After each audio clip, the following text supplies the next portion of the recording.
таҷлили шоистаи 30 солагии истиқлолияти давлатии ҷумҳурии Тоҷикистон дар саросари мамлакат имкон фароҳам овард ки дар гӯшаҳои дурдасти кишвар садҳо иншооти таъиноти гуногун мавриди баҳрабардорӣ қарор дода шаванд. Ин раванд на танҳо ба ободу зебо сохтани шаҳру деҳоти Тоҷикистон мусоидат кард, балки бобати таъмини вазъи маишӣ ва беҳтар гардидани хизматрасонӣ ба аҳолӣ заминаи созгор фароҳам овард. Дар ноҳияи Тоҷикобод аз ин ҷараён илҳом гирифта барои ҷашнгирии 35 солагии истиқлолияти давлатии ҷумҳурии Тоҷикистон нақшаҳои созандагиро тарҳрезӣ карданд. Тафсилот дар ин хусус. бо мақсади сазовор ҷашн гирифтани 35 солагии истиқлоли давлатии ҷумҳурии Тоҷикистон дар ноҳияи Тоҷикобод 108 иншоотҳои муҳими хоҷагии халқ ба нақша гирифта шуданд ки бештари иншоотҳо бунёди марказу хонаҳои саломатӣ, варзишгоҳу толорҳои варзишӣ, марказҳои савдою хизматрасонӣ ва дигар иншооти беҳтарсозии сатҳи зиндагии сокинон мебошанд. айни ҳол корҳои сохтмонӣ дар иншоотҳои ҷашнӣ дар бинои шуъбаи бемориҳои сироятӣ, бинои қасри фарҳанг оғоз гардида, ҳамаи шароитҳо барои пеш бурдани корҳои сохтмонӣ пешбинӣ гардидааст, то сохтмончиён дар муҳлати муайян гардида корҳои сохтмониро ба анҷом расонанд. ҷиҳати сазовор пешвоз гирифтани ҷашни 35 солагии истиқлоли давлатии ҷумҳурии Тоҷикистон 108 иншооти таъиноти гуногун ба нақша гирифта шудааст ки аз ин иншоотҳо якчанд иншоот вобаста ба саноаткунонӣ ва истеҳсолкунӣ мебошад. аз он ҷумла корхонаи коркарди хишти пухта, корхонаи коркарди симинблокбарорӣ хурд мебошанд. мо иқдом гирифтем ки то ҷашни 35 солагии истиқлолияти давлатии ҷумҳурии Тоҷикистон марҳила ба марҳила сохта мавриди баҳрабардорӣ қарор диҳем. дар бунёди иншоотҳои хурду бузург нақши соҳибкорони маҳаллӣ назаррас мебошад. бо дастгирии соҳибкорон дар маркази ноҳия корхонаҳои хурди истеҳсолӣ бунёд меёбанд. сокини ноҳияи Тоҷикобод бо мақсади дар амал татбиқ намудани дастуру супоришҳои ҳукумати ҷумҳурӣ заҳмат кашида дар ободони ноҳия саҳми арзанда мегузоранд.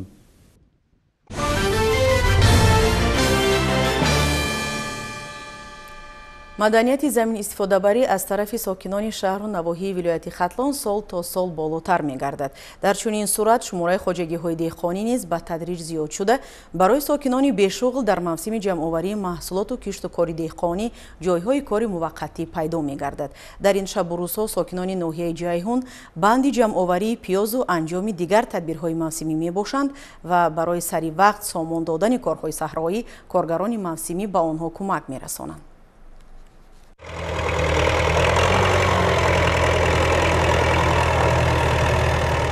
шуғли асосии сокинони ноҳияи Ҷайҳун кишоварзӣ асту деҳқононаш бо истифодаи самараноки ҳарваҷаб замини дар ихтиёр дошта истеҳсоли маҳсулоти ниёзи мардум махсусан пиёзро сол аз сол зиёд мекунанд, зеро маҳз бо ин васила даромади пулии бештар оварда рӯзгори худро пеш мебаранд.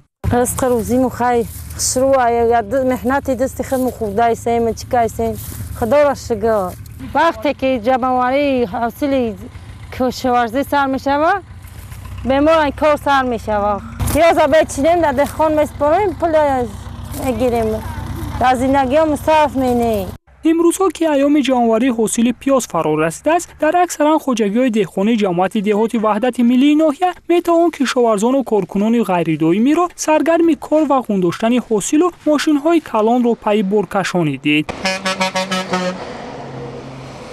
дар ҳудуди ҷамъияти деҳоти ваҳдати миллӣ 1039 гектар заминҳои корами обӣ мебошад ки аз он 85 гектарашро пиёз ташкил медиҳад. чихеле ки шумо шоҳид гардидед, имрӯз ҷамъоварии пиёз бо маром рафта истодааст. кишоварзони ҷамъияти деҳоти ваҳдати миллӣ бинобар сабаби мусоид омадани боду ҳаво аз 1 гектар 550-600 центнер пиёз ҷамъоварӣ карда истоданд ки баҳри таъмин намудани амнияти озуқавории кишвар саҳм гузошта истоданд. ба гуфтаи кишоварзон имсол на танҳо ҳосил хуб шуда онҳоро хушҳол намудааст, балки харидорони заҳмати шабонарӯзии онҳо низ афзун гашта омада аз сари замин бо нархи дастрас ҳосили кишзорҳои эшонро харидорӣ кардаю мебаранд ки ин чиз ба хушҳолии эшон хурсандии дигареро заъм мекунад ва онҳо бо дили гарм аз пайи кишти дигари маҳсулоти кишоварзӣ мегарданд. дар ҳудуди ҷамъияти мазкур 339 хоҷагии деҳқонӣ фермерӣ мебошад ки аз инҳо 35 хоҷагиаш ба кишти пиёз машғул мебошад. бинобар сабаби бо сифат ва бо мазза будани зироати ҳаме пиёзи мо имрӯз тамоми харидорони соҳибкорони ҳудуди ҷумҳурӣ омада дар маҳал харидорӣ намуда бо хоҳиши худашон ба бозорҳо пешкаш намуда истоданд. Аз рӯзе ки мо чиниши пиёзро оғоз намудем, нархи пиёз дар бозори мамлакат таъсир расонд, пиёз каму беш арзон шуд. дар ин шабу рӯз қисме аз деҳқонон агар ба ҷамъоварии ҳосили хоҷагии худ банд бошанд, бархе дигар фурсат ва харидорро интизоранд, чун нашунамои пиёзи хоҷагиҳояшон хело хуб ба назар мерасаду барзгарон ҳам ба натиҷаҳои назаррас умедворанд. با همین ترتیب اکثرا سکنان مهنتقرین ناحیه جیهون همروزه وقتی خود را در کار صحرا سپری کرده روز می‌گذرانند تا هم زندگی خود را بهتر سازند و هم تأمین کننده جای کار و ارزانی و فراوانی بازارهای محلی را نگه دارند.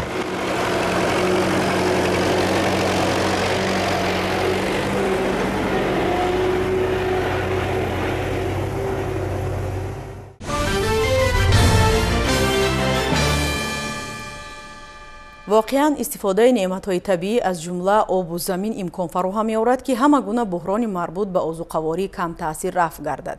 خوشبختانه ساکنان تاجیکستان امروز ماهیت همین اندیشه را به خوبی درک کردند و جهت مقصدناک استفاده کردن آب و زمین تلاش می‌ورزند.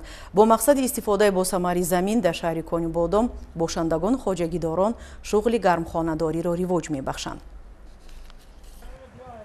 дар ҷамоати лоҳутии шаҳри Конибодом 1 гектар гармхона мавҷуд аст. Дар он лимӯ, бодиринг, помидор парвариш карда мешаванд. мувофиқ ба дастуру супоришоти роҳбари давлат дар мавриди дар ҳама фасли сол таъмин намудани аҳолӣ бо меваю сабзавоти тару тоза аз тариқи равнақи соҳаи гармхонадорӣ ҷаҳду талоши пурсамар ба харҷ дода мешавад. дар хоҷагии деҳқонии Баҳористон акнун 2 гармхонаи замонавӣ танҳо бо нури офтоб гарм карда мешавад фаъолият дораду аллакай дар мавсими аввали баҳор дар ғановат бахшидани бозори дохилӣ ва таъмини аҳолӣ бо сабзавоти тару тоза саҳми шоиста мегузорад. масоҳати гармхонаҳо 0.50 гектар буда асосан помидор ва бодиринг бо об тариқи қатрагӣ парвариш менамоянд. таъмини бозорҳо бо сабзавоти тару тоза дар фасли баҳор аз натиҷаи меҳнати пурсамари деҳқонон ва ба роҳ мондани парвариши зироатҳо дар гармхонаҳо вобастагӣ дорад. дар ин самти пешбурди амнияти озуқавории кишвар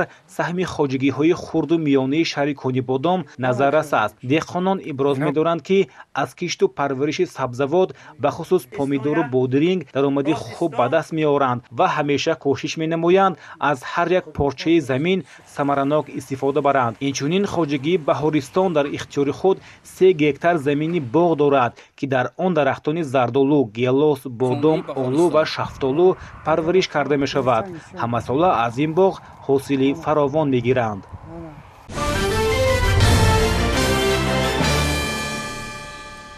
در این مطلب نیز از زمین میگوییم. ساکنی ناحیه مومن‌آباد شادیجان شریفزاد به کشاورزی مشغول است و از هر یک پارچه زمینی در اختیارش بوده با ثمر استفاده می‌نماید. او هم ساله از 800 زمین باغ حاصل فراوان محصولات کشاورزی به دست می‌آورد و در یک موسم 2 حاصل رویانیدن را به دیگر کشاورزان آموخته است. میگویند خبرنگاران منطقوی ما. ساکن ناحیه مومن‌آباد شادیجان شریفزاد کشاورزی خیلی ورزیده است و از هر یک پارچه زمینی در اختیارش بوده با ثمر استفاده می‌نماید. او هم ساله از 10 یک زمین باغ حاصل فراوان محصولات کشاورزی به دست می‌آورد و در یک موسم 2 حاصل رویانیدن را به دیگر کشاورزان آموخته است. ما در یک 6 سوتیق زمین سیرپیاز شوندیم. برای ثمرانه استفاده بودن همین زمین در اون باغ‌ها دای نشوندیم. با بعدی ما یک 20 روز پس دیگه ممکن سیرا بگیریم با کارتوشکا میشیم تا مای مودا کارتوشکا میشه مای ایون و کارتوشکا همه حرکت که ممکن دبور بگیری برای که نوعی بلانکوی بعد خنک میشه همین دوبار میشود ان شاء الله با هم میشود دوبار. یکی از وسیله‌های بهتر نمودن سطح زندگی کشاورزان و افزایش محصولات کشاورزی در بازار و مرکزهای سودا استفاده ثمرناک زمین و در یک موسم رویانیدن دو-سه حاصل میباشد. در این سمت کشاورزان جماعت دهاتی دهی بلند ناحیه مومین‌آباد نیز موفق گردیده ایستادند. ساکنان این جماعت در برابر کشت غله‌دانگی‌ها در زمین‌های کرم للمی و بنیاد باغ و تاکزار زمین‌های آبی را عاقلانه استفاده می‌نمایند.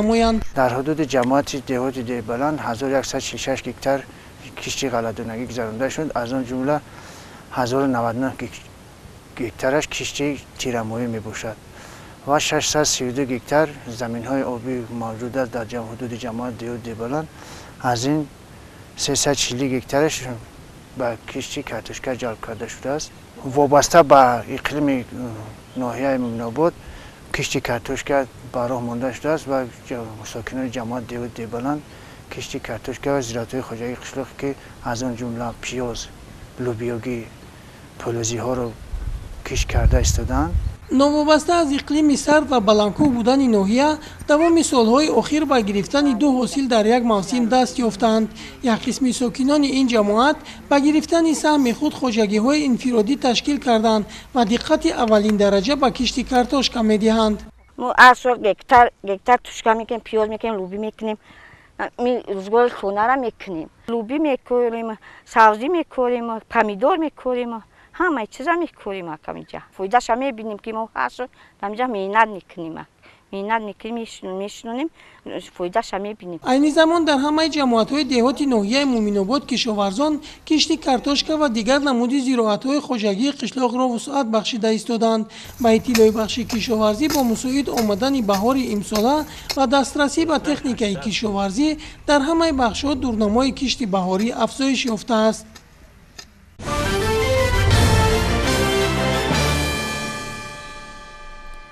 таълиму тарбияи кӯдакон аз синни то мактабӣ оғоз ёфта маҳз дар ин синну сол ба кӯдакистонҳо фаро гирифтани насли наврас дар тарбияи инсонӣ, оянда ва ташаккули афкору маънавиёти онҳо нақши ниҳоят муҳим дорад. аз ҳамин рӯ роҳбарияти давлату ҳукумати ҷумҳурии тоҷикистон низ пайваста аз кормандони соҳаи маориф ва илми кишвар, раисони шаҳру ноҳияҳо тақозо мекунанд ки дар баробари бунёди муассисаҳои таълимӣ барои таъсису барқарорсозии кӯдакистонҳо хусусан дар маҳалҳо чораандешӣ намоянд. аммо имрӯзҳо барои мисол ноҳияҳои кӯшонёну вахш, леваканту ҷомӣ ва дигар шаҳру навоҳии вилояти хатлонро метавон номбар кард ки танҳо ба таври ангушшумор дар маркази ҷамоатҳо муассисаҳои томактабӣ ташкил гардида фарогирии насли наврас ба боғчаҳои кӯдакона аз 10 то 15% дар бар мегирад ки ин нишондод боиси нигаронист. шаҳлои аҳмадхон ва толибҷон сайфов ҳамин мавзӯъро пайгирӣ карданд. ноҳияи кушониён аз ноҳияҳои калонтарини вилояти хатлон ба шумор рафта дорои 8 ҷамоати шаҳраку деҳот мебошад. аммо аз ин теъдод дар 4 ҷамоатҳои шаҳраку деҳоташ ҳамагӣ 9 муассисаҳои томактабӣ арзӣ вуҷуд дораду шумораи ками насли наврас ба таълиму тарбияи томактабӣ фаро гирифта шуданд.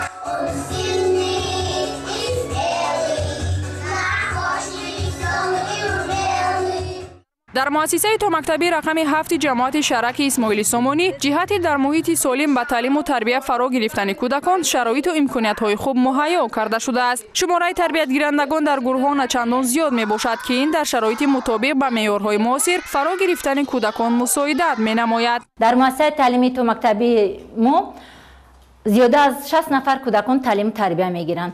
барои таълиму тарбияи кӯдакон 4 нафар мураббияҳое ки соҳиби маълумотҳои олӣ мебошанд кор ва фаъолият доранд. ҳамарӯза мураббияҳои мо барои баланд бардоштани сатҳи сифати таълими кӯдакон кӯшишҳои зиёд ба харҷ дода истодааст. мо дар муассиса бо омӯзиши забонҳои русӣ, англисӣ низ бисёр корҳоро ба анҷом расондаем ки ин барои сатҳи сифати таълими кӯдаконро боз баланд бардоштан ба мо як нерӯи баланди кориро зам мекунад ва бевосита фаъолияти ҳамарӯзаи мо мураббияҳо аз худи кӯдакон вобаста аст. вақте ки кӯдакони мо солиму саломат ва бо рӯҳияи тоза ба боғча меоянд, ин ба кору фаъолияти мо як нерӯи тоза мебахшад.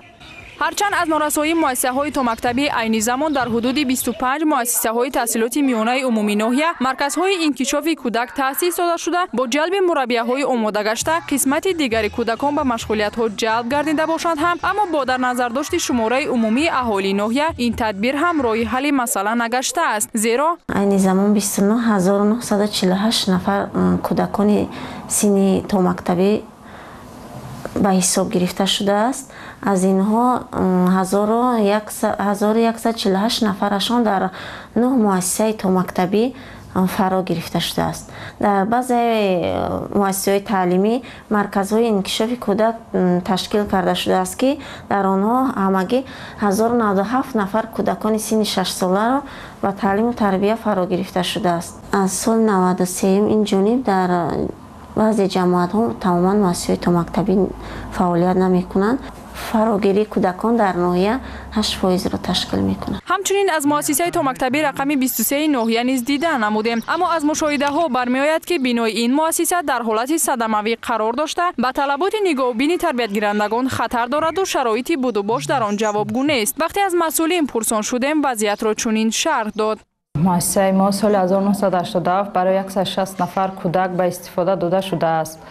муддати зиёд аст ки муассисаи мо аз таъмири капиталӣ эҳтиёҷ дорад, аммо дар рӯзҳои наздик бо дастгирии бонки умумии ҷаҳонӣ аз таъмири капиталӣ бароварда мешавад. дар муассисаи мо 4 гурӯҳ фаъолият мекунад.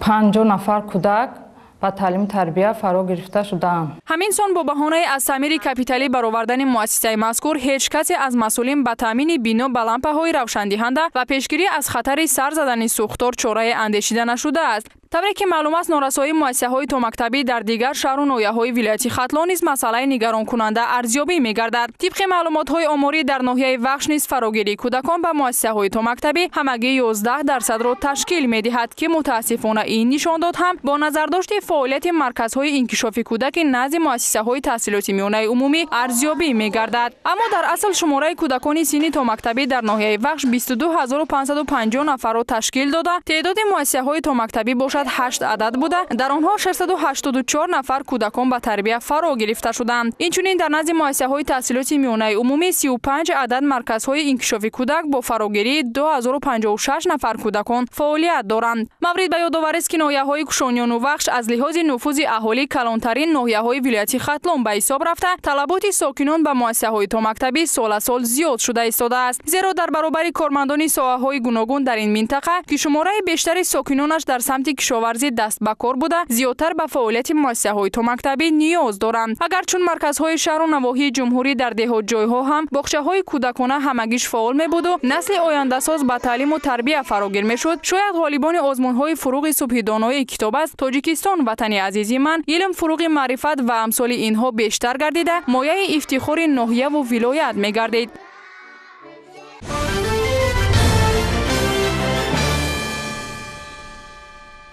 дар литсеи президентӣ ба номи Абу Абдуллои Рӯдакӣ барои хонандагони лаёқатманди шаҳри Турсунзода даври аввали озмуни ҷумҳуриявии фуруғи субҳи донои китоб аст ҷамъбаст гардида, хонандагони фаъол ба даври шаҳриро хат гирифтанд. ҳамкоронамон Хуршед Ҳалимов ва Соҳибнур Абдурасулов дар ҳамин бора гузориш медиҳанд.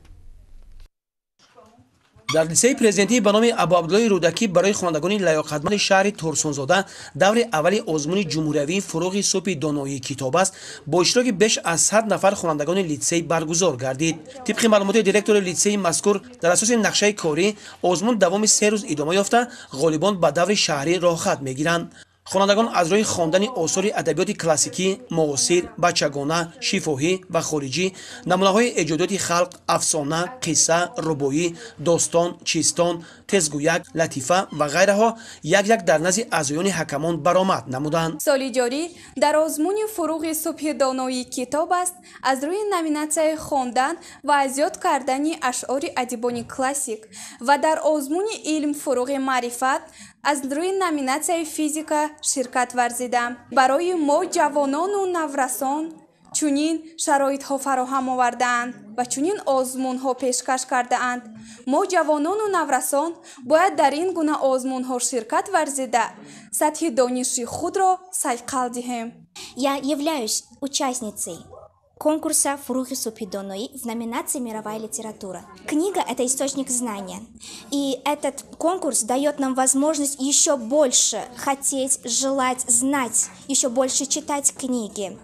С детства я любила литературу. У нас есть большая, хорошая библиотека, где можно развивать свои знания. شعبه معارف شهر ترسونزاده اطلاع می‌دهد که سال گذشته در آزمون جمهوری فروغ صبح دانایی کتاب است از حساب خوانندگان مؤسسات توسط میانه عمومی شهر 12 نفر تا به دور جمهوری راه گرفته سزاوار جایهای نمایان گشتند. خوانندگان آرزوی هوس زیاد دارند و با افتخار برآمد کرده ایستادند و ما هم امید داریم که خوانندگان تا دور نهایی برآمد کرده جاهای نمایان را اشغال می نمایند. غالبان دور اولی این آزمون در دور دوم یعنی دور شهری اشتراک می نمایند که ما از هر یک نومیناسیا 3 نفری را به دور شهری پیشنهاد نمودیم. از حساب آموزگاران باشد در دور اولی آزمون 7 نفر اشتراک نمودند و در دور شهری از این شماره 3 نفر اشتراک می نمایند. قابل ذکر است که آزمون جمهوری فروغ صبح دانایی کتاب است از 4 دور عبارت بوده شروع از ماه ینور تا ماه دکبر ادامه می یابد.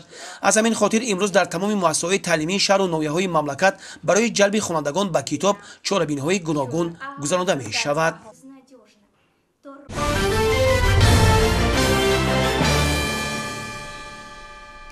در ناحیه به نام میرسید علی حمدانی با دستگیری مقامات اجرایی حکومت دولتی ناحیه برای وسعت بخشیدن به رشد هنرهای مردمی و صاحب کسب گردانیدن مردم توسط احیای هنرهای مردمی تدبیرهای سری وقتی اندیشیده می شوند. خوجا نظریف در همین موضوع شرح بیشتر دارد. در ناحیه به نام میر سید علی حمدانی اوستا عبیدالله را با صنعت بلند چوب تراشی بسیاری ها میشناسند. این هنری مردمی بین همسایه ها او را صاحب احترام گردانیده است. امکی عبیدالله انسان نجیب، هنرمند، خیرخواه و همت بلند، دستانش گل است. قابلیت و استعدادش کس را به حیرت میگذارد. او از چوب چیزهای گوناگون میسازد. ساختن سازهای ملی، صدای آواز فارم موسیقی به آنها آفریدن نمونه از هنرهایش می باشند. به همین دو طرح مانند صدها عدد همین گونه اسباب‌های خلقی ساخته است که در منطقه‌های گوناگون کشور صدای فارم آن به دلها فرح و شادی می‌بخشند.